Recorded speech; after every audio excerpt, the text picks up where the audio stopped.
Ok, alors tout part en vrille. Parce que non seulement le noble Steve Rogers va en prison, mais il porte maintenant des griffes en adamantium comme Wolverine. Ouais, ça a des potes graves. Bonjour à tous et bienvenue dans la tanière du vilain geek. Bon, étant donné que vous semblez tous bien kiffer la saga de Avengers Forever, particulièrement le récit du Thor qui devient le One Punch Man, je me suis dit qu'il faudra continuer le reste de la saga. Mais parce que le récit dans Avengers Forever est plutôt complexe, eh bien, avant de revenir à notre ami Thor, il faut comprendre comment chaque membre clé des Avengers ont été rassemblés à travers le multivers, menant vers le combat ultime contre les maîtres du mal, et particulièrement la version du Docteur Doom appelée le Doom Above All. Ouais, et dans cette vidéo, c'est au tour de Steve Rogers, alias Captain America, de se faire recruter par les Avengers multiversels. Mais l'histoire de cette variante, ou plutôt de ces variantes de Steve Rogers, est très particulière. Surtout quand vous allez comprendre pourquoi Captain America est en prison. Mais faites attention, parce que les apparences seront trompeuses. Donc sans plus tarder, défoncez le pouce bleu si vous êtes prêts pour cette nouvelle aventure. Et là, fini les blablas, c'est parti! Au début de notre histoire, on voit un type se réveiller dans ce qui ressemble à une cellule de prison. Il est clair qu'il ne sait pas où il est, ni comment il est arrivé là. Mais il se souvient que son nom est Steve. Lorsqu'il sort de sa cellule, il voit un autre type qui lui dit « Mon nom est aussi Steve ». Et tout comme le Steve numéro 1, il n'a aucune idée de ce qui se passe et comment il est arrivé ici. Puis soudain, une grande porte, située au milieu de toutes les cellules de prison, s'ouvre. Un type commence à hurler et court vers elle. Steve numéro 1 demande si on doit l'aider et l'autre Steve lui dit « Non, on doit plutôt rester dans nos cellules ». Avec un ton timide et effrayé. Si on fait trop de bruit, ils vont nous arroser avec le jet d'eau. Et là, les deux Steve entendent un aboiement. Et, à leur grande surprise, ils trouvent un chien dans une autre cellule de prison dont le nom est aussi Steve. En inspectant le chien, ils voient qu'une partie du sol est en fait un tapis roulant, qui ressemble en fait à un tapis de course, ou comme les tapis déroulant les produits dans un supermarché. Et là, ils voient le même type qui hurlait plus tôt, allongé dessus, inconscient. Puis depuis une autre cellule, ils entendent une voix. « T'inquiète, il n'est pas mort, il est juste stupide !» dit un homme bourrin et mystérieux. Assis dans une cellule de prison, Steve numéro 1 essaie d'obtenir des informations du gros bourrin. Mais celui-ci ne lui explique rien. Il dit juste « Je mérite d'être ici pour les choses que j'ai faites. » Puis, le même type qui s'est fait assommer se réveille et dit « Il y a une force mystérieuse derrière ces portes, et elle m'a attaqué, me renvoyant en prison. » Le deuxième jour arrive, et la même chose se produit. La porte s'ouvre à nouveau. Le type qui hurle commence à courir vers elle, tandis que les autres le regardent.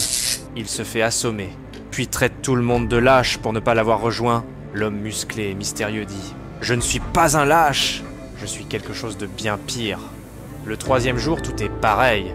Le chien, l'homme musclé, le type qui hurle. Ils se posent tous la même question, parce que la situation est grave bizarre, tu vois. Et ils n'ont absolument pas la moindre idée de la façon dont ils sont arrivés ici. Sauf que les prisonniers ont compris une chose. Quelqu'un, quelque part, avait décidé d'emprisonner tous ces Steve Rogers à travers le multivers.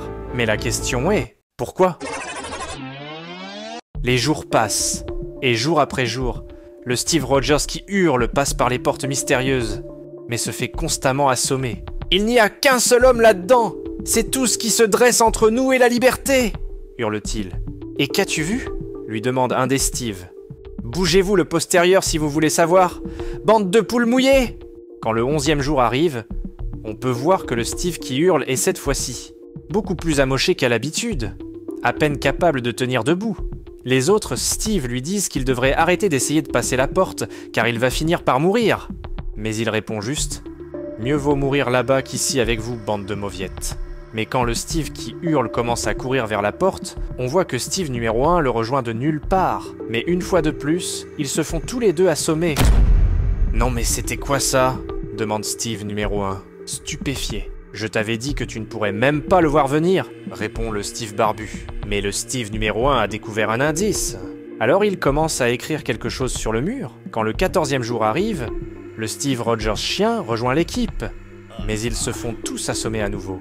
Quand le 17e jour arrive, Steve numéro 2 se bat contre son propre esprit, car il veut aider les gars, mais il a peur. On peut enfin voir le Steve Rogers musclé et mystérieux, et il est clair que c'est une bête absolue, avec un drapeau américain sur le visage. des muscles incroyablement larges et des griffes comme celles de Wolverine. Inspiré par les autres, il accepte d'aider tous les Steve à enfin vaincre la force mystérieuse. Et quand le 33e jour arrive, c'est ce qu'ils font. Quand la porte s'ouvre et qu'ils la franchissent, ils sont instantanément confrontés à un parcours d'obstacles et des boules de métal volant sur eux. Mais ils parviennent à les éviter. Puis on peut voir 5 silhouettes se tenant au loin, et il est clair que c'est la force mystérieuse qui n'a cessé de les assommer. C'est ça. Soyez prêts. Il y en a 5 cette fois. Alors qu'est-ce qu'on fait ? Demande Steve numéro 2, d'un ton chancelant et découragé. C'est notre moment, les Steve, répond Steve numéro 1. Et les silhouettes leur lancent soudainement un objet à toute vitesse. Et Steve numéro 1 leur dit de lever les mains et de l'attraper. Et c'est là qu'on découvre ce que Steve numéro 1 écrivait sur ses murs. En fait, il ne faisait pas qu'écrire. Il dessinait la chose qu'ils sont censés attraper. Attrapez-le ! Crie Steve numéro 1.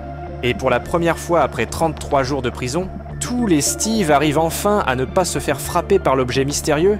Mais c'est là qu'on découvre que les 5 silhouettes étaient en fait des Steve Rogers, eux aussi, ou comme on les connaît mieux, des Captain America, et qu'ils étaient en train de tester tous les Steve Rogers qu'ils ont pu trouver, car le mal arrive. Et on ne peut pas gagner une guerre multiverselle sans Captain America.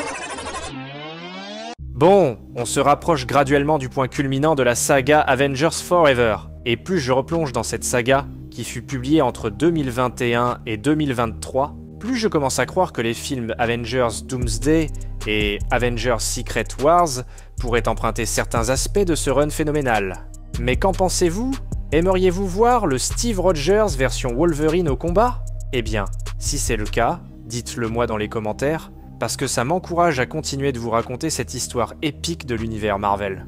Et si ça vous intéresse, la suite vous promet du très très lourd, avec le Doom Above All, et surtout, l'une des versions, sinon la version de Loki la plus puissante du multivers, le seul et unique Avenger Prime, qui pourrait très bien être le précurseur du Loki multiversel à la fin de la saison 2 de la série.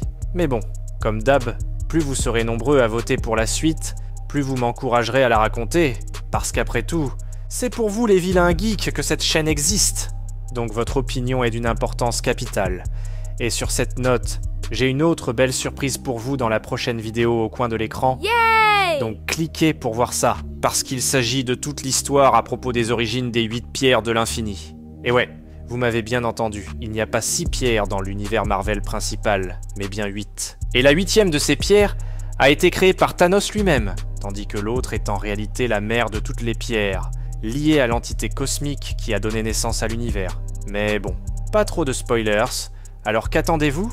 Cliquez au coin de l'écran pour voir ça, car vous ne le regretterez vraiment pas, et chose certaine, cette vidéo fera de vous un véritable expert dans la cosmologie Marvel Comics, c'est garanti. Donc allez-y, ciao les amis.